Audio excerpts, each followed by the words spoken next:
So I want to give folks a chance to ask some questions. I'm sure there are a lot of them, but let me just ask one more. Jean mentioned the National Association of Specialty Foods and the events they put on there.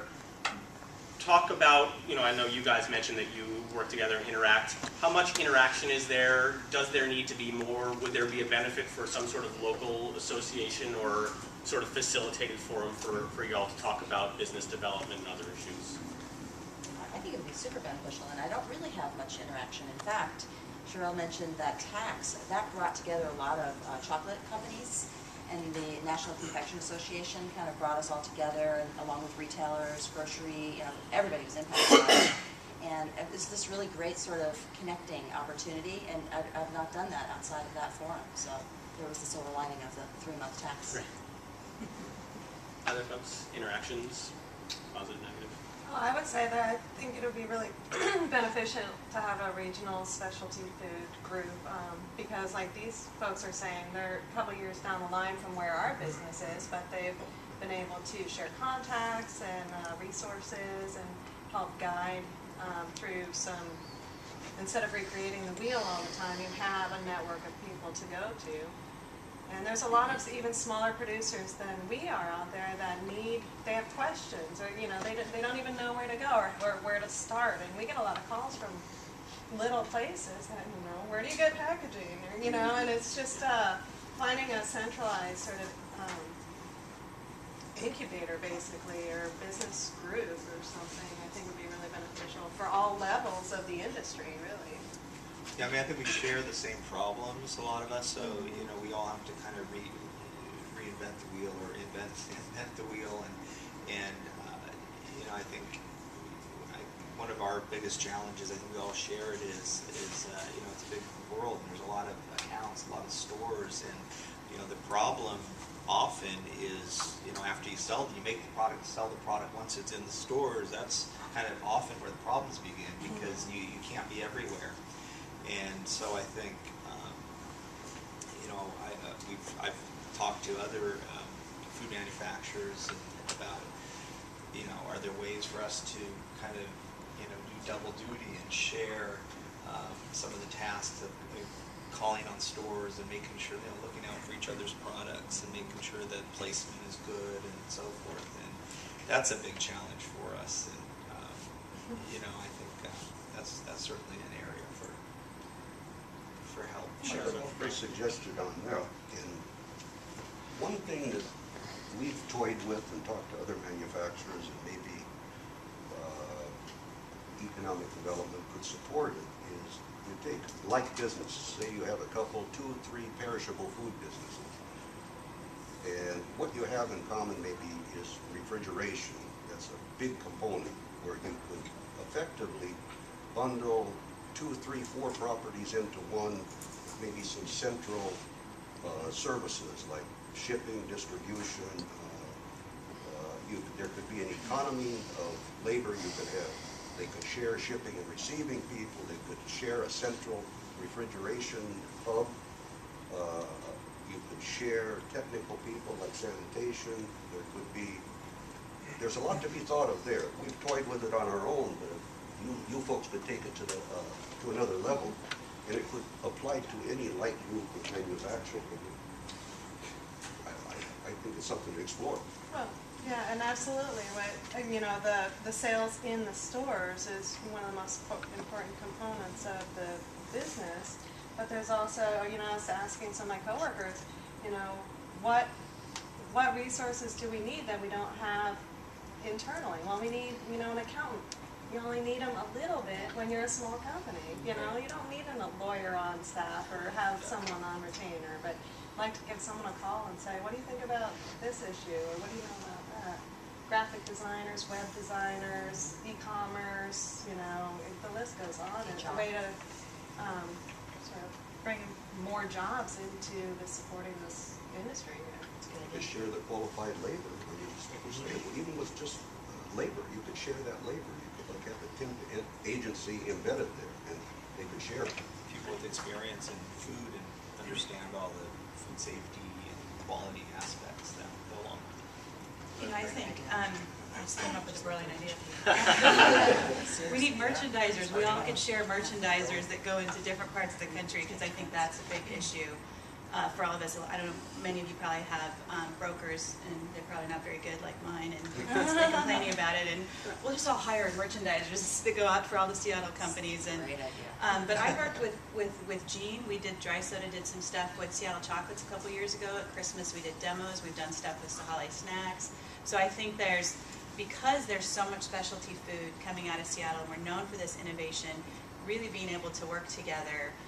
For me, I don't have all these labor issues that you do, but I have merchandising issues and marketing issues, and sharing those costs. And I think that's where some of it could come into play as well, especially because this city is known for this specialty food. So we absolutely should be out there together as a group, really promoting each other. And I do little things, like I was in a Starbucks yesterday and they did have snacks. I was going to call you, tell you which one it was, or there's other beverage There's companies. 9,000 others I too. know. They were out. I was going to tell you they were out, but I take pictures of other people's displays for them and send them, because it's that same thing. You can't be everywhere, and Yeah. out of stocks are a huge issue. Well, the food broker is just with the people. I was going to say. That's So, where merchandise. so I want to open it up because I'm sure there's a ton of questions out here. Alex, do you want to start? Sure. Thanks for coming. This is fascinating, and I have a bunch of questions. But one of the things that I've noticed is how crowded the field is getting. I recall 25 years ago when I went down to the Albertsons, and Frank's sausages were the only locally produced, other than Jimmy Dean or Johnsonville brats, that you could find in the refrigeration case. And now there's lots of choices, right? So. And I think it's the same with nuts, and you go to Metropolitan Market or Whole Foods, and it's like, my God, So how do you all compete in that? You're probably going to say superior product, right? But it's you have to get somebody to buy the bag or buy the package, and then what's the long-term plan? Because 30 years in the sausage business is probably a rarity. And is that what the rest of you plan to do? That you're going to stay locally, or do you stay small or stay manageable, or do you plan to get bought? And then what does that mean for us, who might want to attract your types of businesses to our community and may not have you for the long run? So a multi-part question. Feel free to answer some or all of that. I'd Frank. like to speak to, I think, to kind of piggyback on what I opened with, is we have a sophisticated market here. As I always travel the country and have to really absorb what's going on. We have a very competitive market here. And I think it raises the bar. I think it's good. The more competition causes excellence. And it's a good proving ground.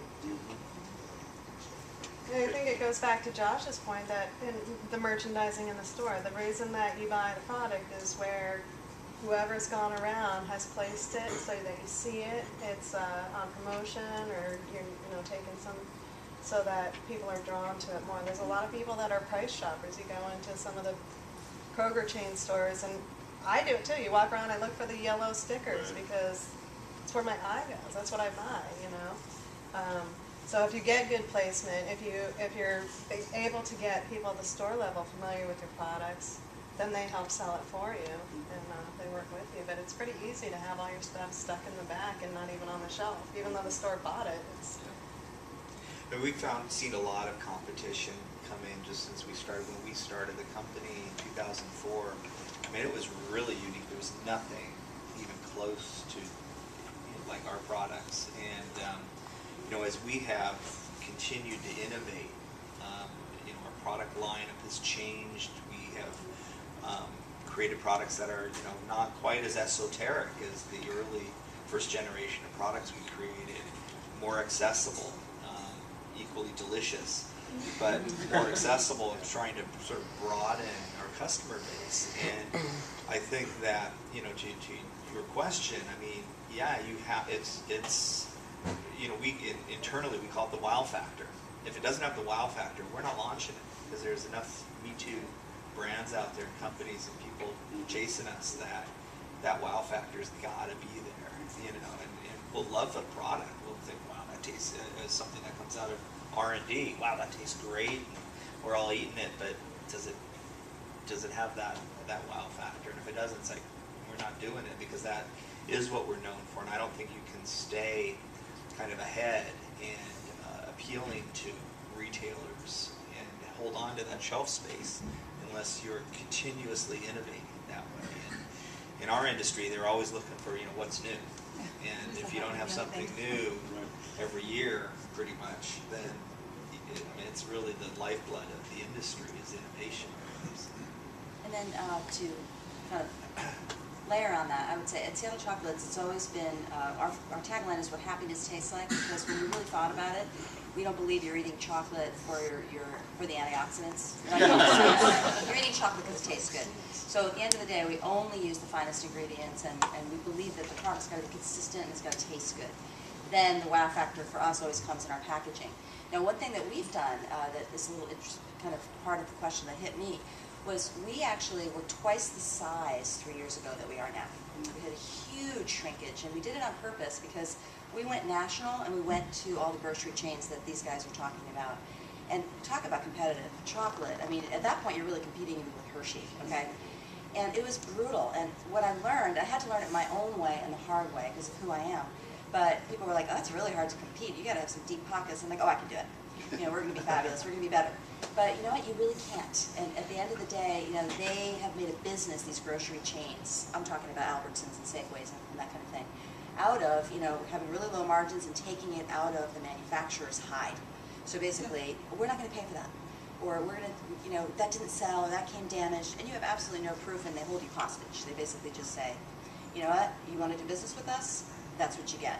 So we said no more. And so we decided to refocus on specialty, which of course, for our brand, because of its name, and I think because of what you were saying earlier, Frank, this audience in the Pacific Northwest is so prime for us. They just get us, they love our quality, of course they love our name.